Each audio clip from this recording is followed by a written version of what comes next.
कैसे हैं आप लोग। स्वागत करते हैं हम आपके अपने YouTube चैनल कवि क्लासेस में। तो आज का जो हमारा सेकंड वीडियो है वह जीआईसी का जो पेपर होने वाला है। ठीक है दोस्तों, तो जीआईसी का पेपर जो होने वाला है उसमें समान अध्ययन का जो हम लोग पेपर सॉल्व कर रहे हैं उसका प्रैक्टिस सेट हम लोग आज 2 लगाएंगे। ठीक है, तो आज दूसरे प्रैक्टिस सेट पर चलते हैं हम लोग। तो देखिए यहाँ पर पहला क्वेश्चन जो दिया है वह है कि which instrument is use to measure atmospherical pressure. ठीक है, तो यहाँ पे देखिए इसका मतलब होता है कि वायुमंडलीय दबाव को मापने में किस यंत्र का हम लोग प्रयोग करते हैं। तो यहाँ पर आपको हम बता दें 4 ऑप्शन दिए हैं। पहला है हाइड्रोमीटर, बैरोमीटर, मैनोमीटर, हाइग्रोमीटर। ठीक है, तो इन चारों ऑप्शन में से आपको हम 1 बाय 1 बताते हैं कि किस यंत्र का क्या उपयोग है।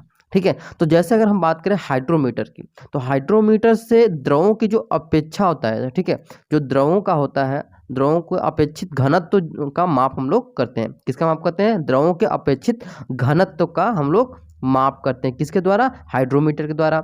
अगर हम वही बात करें बैरोमीटर की, तो बैरोमीटर के द्वारा हम वायुमंडलीय दबाव को मापने में इसका प्रयोग करते हैं। ठीक है, यानी कि वायुमंडलीय दबाव को मापने में किस यंत्र का प्रयोग करते हैं? तो हाइड्रोमीटर का हम लोग बैरोमीटर का हम लोग प्रयोग करते हैं। ठीक है, तो चलिए सेकंड क्वेश्चन में चलते हैं।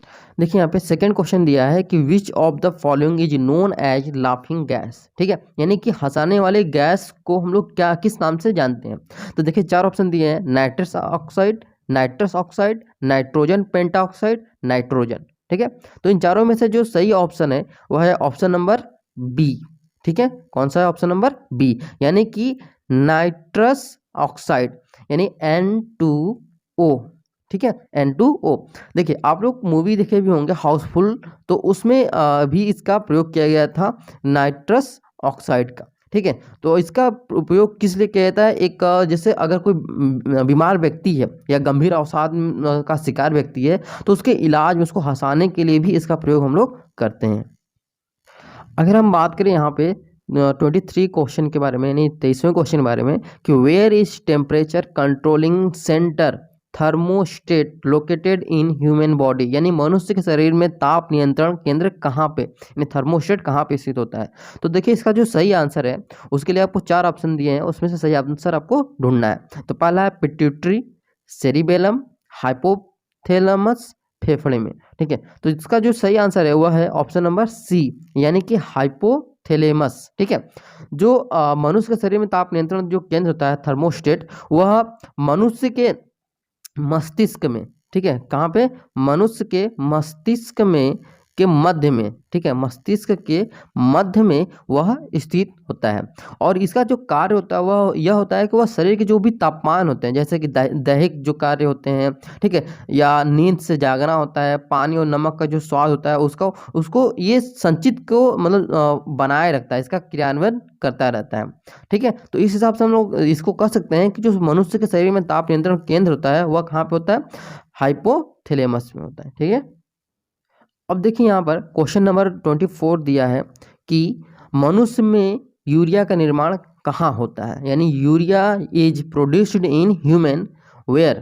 ठीक है, यानी आपको बताना है कि कहाँ पे इसका यूरिया का निर्माण होता है। तो प्लीहा में होता है, लीवर में होता है, वृक्क में होता है, या पित्ताशय में होता है। तो इसका जो सही आंसर है वह है ऑप्शन नंबर बी। क्या है? ऑप्शन नंबर बी, यानी कि लीवर में। ठीक है, लीवर में होता है। अब यहाँ पे देखिए लीवर में कैसे होता है, तो आर्निथिन चक्र के द्वारा ही यूरिया का निर्माण कहाँ पे होता है? लीवर में होता है। किसके द्वारा? आर्निथिन। ठीक है, आर्निथिन, आर्निथिन के द्वारा ही, आर्निथिन जो चक्र होता है उसके द्वारा ही यूरिया का निर्माण होता है। और इस चक्र में देखिए कितने अमीनो अम्ल का प्रयोग होता है? तो 3 अमीनो अम्ल का प्रयोग होता है। ठीक है, कितने अमीनो अम्ल का? 3 अमीनो अम्ल का प्रयोग होता है, जैसे कि आर्निथिन, सिटुलिन और आर्जिनिन। जो मूत्र का निर्माण होता है वह वृक्क में होता है। कहाँ पे होता है? वृक्क में होता है। ठीक, तो इसका सही आंसर कौन सा होगा? Option number B.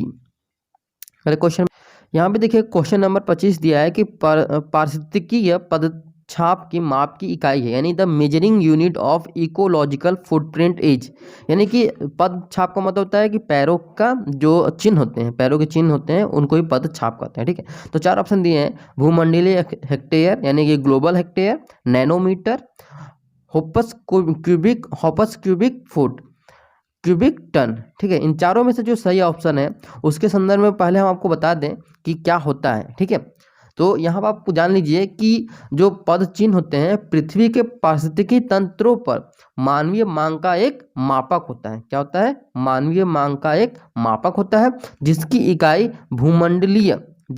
क्या होती है? भूमंडलीय हेक्टेयर होती है। तो इस हिसाब से सही आंसर कौन सा है? Option number A.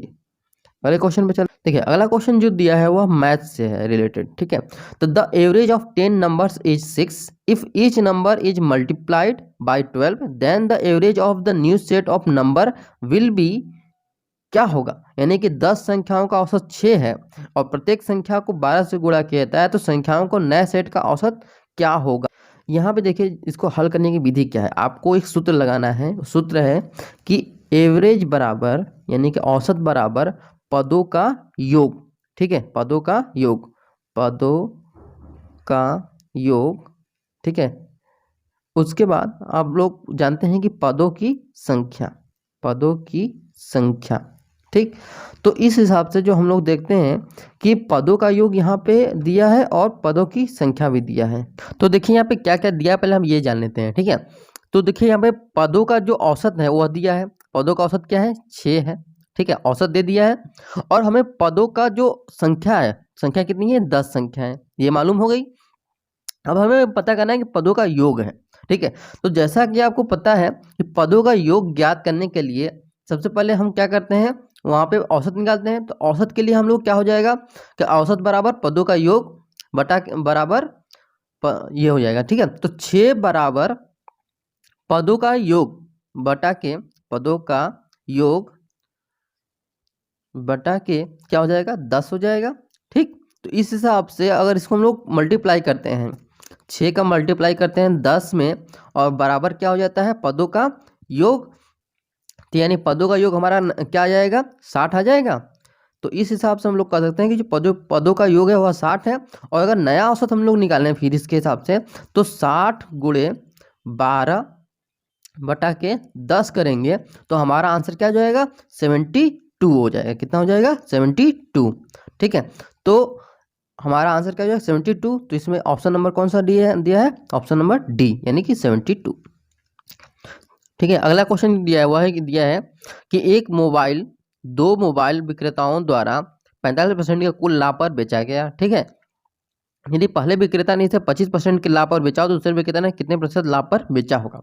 ठीक है, अगर मान लीजिए एक सैमसंग का मोबाइल है और एक विक्रेता जो है उसने उसी मोबाइल को, जो मान लीजिए 10,000 का कोई मोबाइल है और एक विक्रेता ने 10 मतलब 45% के हिसाब से दोनों को मिला करके लाभ बेचा है इसी मोबाइल को। अगर पहले ने 25% बेचा तो दूसरे ने कितने परसेंट पर इसे बेचा होगा? ठीक है, ये निकालना है। तो इसको हम लोग क्या करेंगे कि इसके लिए देखिए 4 ऑप्शन दिए हैं। ठीक है, तो 20%, 16%, 22% और 14%। तो इसके लिए आपको एक चीज़ मान लीजिए, पहले मानना पड़ेगा आपको कि मोबाइल का जो क्रय मूल्य है, ठीक है, क्या है? क्रय मूल्य वह कितना है? 100 रुपये है। ठीक है, क्रय मूल्य का मतलब जो खरीदा गया। ठीक है, विक्रय मतलब जो बेचा गया। तो क्रय मूल्य अगर हम 100 मान लेते हैं तो दोनों विक्रेताओं का जो विक्रय मूल्य है 45% है, यानी कि 145 मानेंगे इसे, 145 रुपये। ठीक, और पहले विक्रेता का 25% है तो इसे हम लोग क्या मानेंगे? 125 रुपये। तो इस हिसाब से हम लोग इसको क्या करेंगे कि जो दूसरे विक्रेता का प्राप्त लाभ होगा उसको निकालने के लिए 145 में से 125 को माइनस कर देंगे और बटा के क्या कर देंगे? 125 कर देंगे, फिर गुणे 100 कर देंगे। ठीक है, तो हमारा आंसर क्या आ जाएगा? 16% आ जाएगा। ठीक है, तो इसलिए इस हिसाब से हमारा आंसर कौन सा होगा? ऑप्शन नंबर बी, यानी कि 16% के लाभ पर उसने बेचा था। ठीक है, ये देखिए दिया अगला क्वेश्चन कि एक धनराशि साधारण ब्याज की दर पर 3 वर्ष में 4200 रुपये और 6 वर्ष में 6000 रुपये हो जाती है, तो ब्याज की दर कितनी है? ठीक है, तो यहाँ पर इसके हम ऑप्शन आपको बता देते हैं 20%, 12.5%, 30% और 25%। इसका आपको हम आंसर बता दें कि इसका सही आंसर जो हो वह है 25%, यानी कि ऑप्शन नंबर डी सही। ठीक है, अगले क्वेश्चन में चलते हैं। फिर अगला क्वेश्चन दिया है कि यदि प्रति 30 किमी प्रति घंटे की गति से दौड़ती है, यदि प्रीति एक नाम की लड़की है जो कि 30 किमी प्रति घंटे की गति से दौड़ती है, तो उसे 500 मीटर की दूरी तय करने में कितना समय लगेगा? ठीक है, तो यहाँ आपको क्या करना है कि चाल दिया हुआ है 30 किलोमीटर प्रति घंटा, ठीक है, दूरी दिया है 500 मीटर, तो इस हिसाब से आप लोग इसे निकाल सकते हैं। तो इसका जो सही आंसर होगा वो होगा 1 मिनट, ठीक है, यानी ऑप्शन नंबर ए।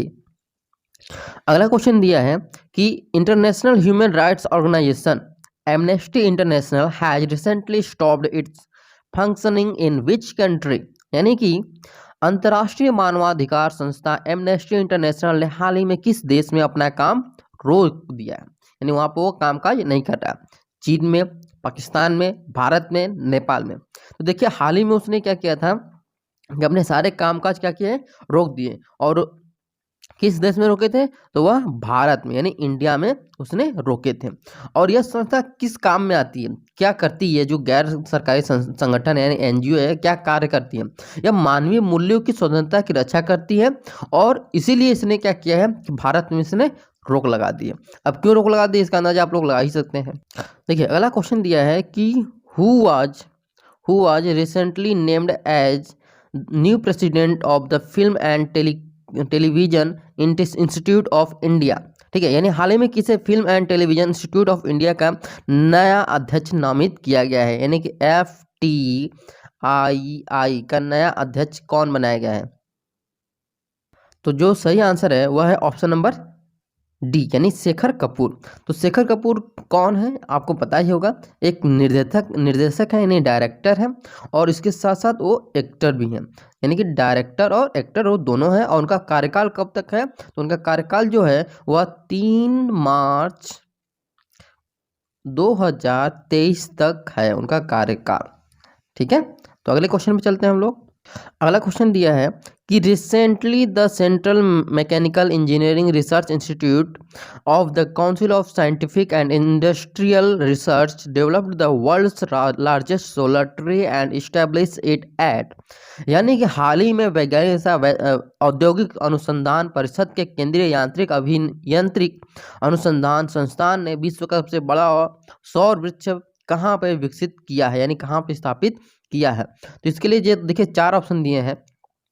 पहला है मुंबई, ठीक है, दूसरा है चेन्नई, तीसरा है दुर्गापुर और चौथा है हैदराबाद। तो जो सही आंसर है वह है ऑप्शन नंबर सी, यानी कि दुर्गापुर में, ठीक है। फिर अगले क्वेश्चन में चलते हैं।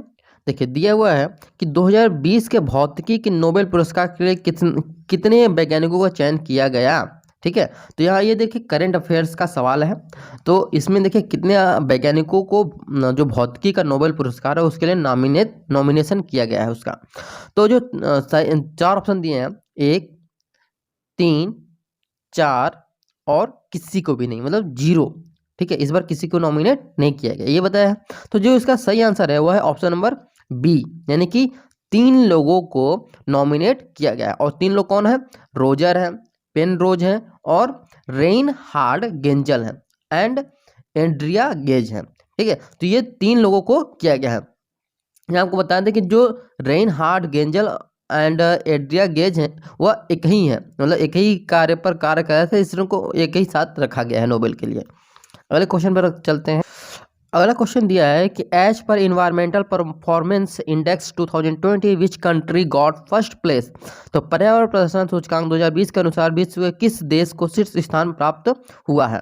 तो पहला है स्विट्जरलैंड, दूसरा है लग्जमबर्ग, तीसरा है डेनमार्क, चौथा है ब्रिटेन। तो इन चारों में से जो सही आंसर है वह है ऑप्शन नंबर सी, यानी कि डेनमार्क को मिला गया, ठीक है। जो पर्यावरण प्रदर्शन सूचकांक है यानी कि EIP, ठीक है, EIP क्या है, एक द्विवार्षिक रिपोर्ट है जिसे येल विश्वविद्यालय और कोलंबिया विश्वविद्यालय द्वारा विश्व आर्थिक मंच के सहयोग से निर्मित किया गया है, ठीक है।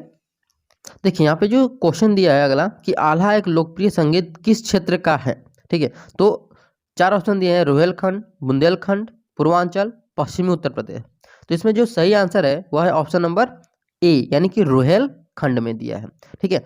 अब आपको बता दें इसमें कि आल्हा क्या है। आल्हा एक लंबे समय से चलती आ रही एक लोक कथाओं का नायक है, ठीक है। और इसी कथाओं को आधार बनाकर रोहेलखंड क्षेत्र में, ठीक है, रोहेलखंड क्षेत्र में एक विशिष्ट गायन प्रथा, ठीक है, गायन प्रथा का शुभारंभ हुआ है, ठीक है, यानी कि जन्म हुआ कह सकते हैं, जिसको कि आल्हा नाम से जाना जाता है।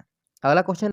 देखिए अगला क्वेश्चन जो दिया है वह है कि निम्नलिखित में से किस नदी का जल ग्रहण क्षेत्र सर्वाधिक है। तो 4 ऑप्शन दिए हैं, महानंदा, सोन नदी, रामगंगा, गंडक। तो इसका जो सही आंसर है वह है ऑप्शन नंबर बी यानी कि सोन नदी। ठीक है, अगले क्वेश्चन में चलते हैं। अब देखिए रीजनिंग का क्वेश्चन हल करते हैं। जैसे राजा किसी राज्य के लिए है वैसे ही राष्ट्रपति किसके लिए है। सीनेट के लिए है, प्रजातंत्र के लिए है, गणतंत्र के लिए है या संसद के लिए है। ठीक है, तो इसके लिए जो सही आंसर है वह है ऑप्शन नंबर सी। ठीक है, ऑप्शन नंबर सी कौन सा है, गणराज्य के लिए है। ठीक है, गणराज्य के लिए। अगला क्वेश्चन दिया है, यहाँ पर देखिए जो रीजनिंग का सवाल दिया है कि find out the missing number of from the following series.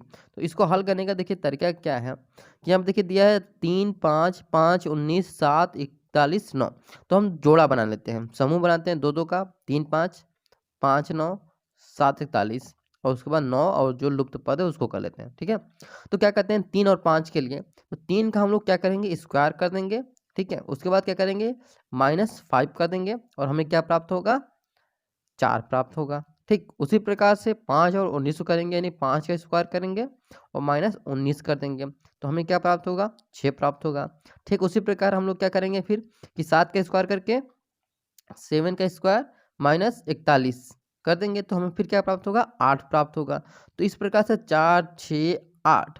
तो अब हमारा जो अगला क्वेश्चन मतलब आएगा आंसर वह कौन सा हो जाएगा कि x यदि लुप्त पद x है तो 9 स्क्वायर माइनस एक्स बराबर 10 तो 81 हो जाएगा। ठीक है, अब हमारा क्या हो जाएगा, अगर x मान लेते हैं तो फिर 9 का स्क्वायर माइनस एक्स करेंगे और बराबर 10 करेंगे तो इसका हल करेंगे तो क्या आ जाएगा, x बराबर 71 आ जाएगा। तो इस हिसाब से सही आंसर कौन सा है, ऑप्शन नंबर बी सही है। ठीक है, फिर अगले क्वेश्चन में चलते हैं। देखिए दिया हुआ है कि ए जो है वह डी की माँ है तथा बी की बहन है। ठीक है, ए डी की माँ है और बी की बहन है, सी बी की पुत्री है जिसका विवाह एफ के साथ हुआ है। और तो बताइए कि जी ए का पति है। ये भी मैं आपको यहाँ पे हिंट दे दिया कि जी जो है वह ए का पति है। तो आपको पता लगाना है कि जी और डी में क्या संबंध है, क्या लगता है उसका क्या संबंध है। तो यहाँ पे जो सही आंसर है उसको आप लोग हल करिए। हम आपको इसका सही आंसर जो है वह बता दे रहे हैं, ऑप्शन नंबर सी इसका सही आंसर है। ठीक है, अगले क्वेश्चन में आज का जो हमारा लास्ट क्वेश्चन है वह है कि एक पुरुष ने एक महिला का परिचय कराते हुए कहा, इसकी माँ मेरी सास की इकलौती पुत्री है। यह पुरुष उस महिला का क्या लगता है, क्या संबंध है उसका। तो इसका जो संबंध है वह है पिता का है। क्या है, पिता का है। तो अगर आपको आज का हमारा ये जो हमारा पीडीएफ है ये आपको हमारे टेलीग्राम चैनल में यानी जो टेलीग्राम ग्रुप है उसमें आपको मिल जाएगा। और अगर आपको वीडियो अच्छा लगा तो प्लीज़ हमारे चैनल को सब्सक्राइब जरूर करिएगा। ठीक है, उसके बाद लाइक जरूर करिए और शेयर भी कर दीजिए, यानी SLS जरूर करना है आपको। ठीक है, okay, thank you so much for watching this video.